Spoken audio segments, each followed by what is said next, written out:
Okay, we're going to look at several sequences from the guard. This is about putting together your sweeps with other options, other sweeping options in addition to finishing options. So I've got Austin, my guard. The first one, I start off with a scissor sweep. Got his head and his arm, feet on the mat, looks out. I try to take him over, but his base is too stable or too broad, and his weight might be too far back. If I can pull him over me, that'd be one thing. But if I can't, then he doesn't go. Now, before I go to any other option, I could follow up this sweep by just doing a kick sweep, kicking the leg out. And that collapses that base on that side that was giving me all that trouble. So quite often, if you recognize exactly what's giving you trouble, you might be able to undermine that part of what he's doing and still get your sweep. You know, that right knee of his was my problem, and I was able to kick it out. So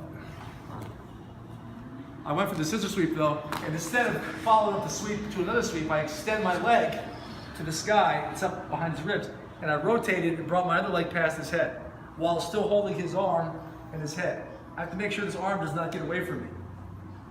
All right, so then I transfer my grip to his wrist, and I extend my hips. I do not cross my ankles. And now, what happens is, as I feel if this arm is getting away from me, I'm already gonna change to this grip. I don't fight this arm if I'm already losing it. You gotta learn when it's not a good idea to hold on to the bitter end. You gotta let that go, because when his right shoulder pulls away, his left shoulder comes in. And that means this arm is my arm.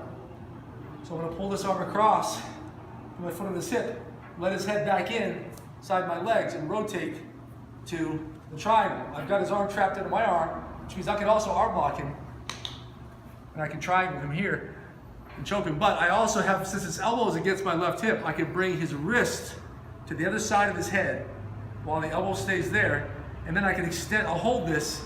I can either pull it with my arms or I can hold it while I extend my hips. This is more powerful though if you just position the arm and then extend your hips, okay? And then again, I can also keep his arm straight or step over his head.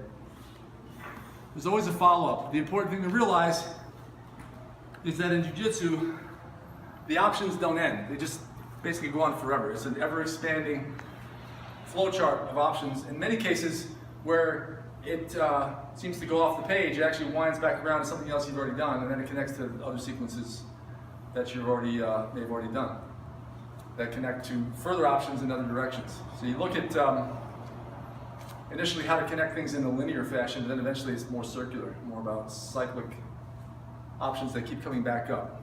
In the course of doing this, his timing, his strength, if it starts to wane, if he starts to get tired, that's when he becomes more of a candidate for certain things. So as you keep going after him for different options, different sweeps and finishes, as he starts to tire, that's when he really eventually falls for that arm lock. He's a little bit late, or a little bit weaker, or a lot weaker, and then you've got him with a triangle or something else.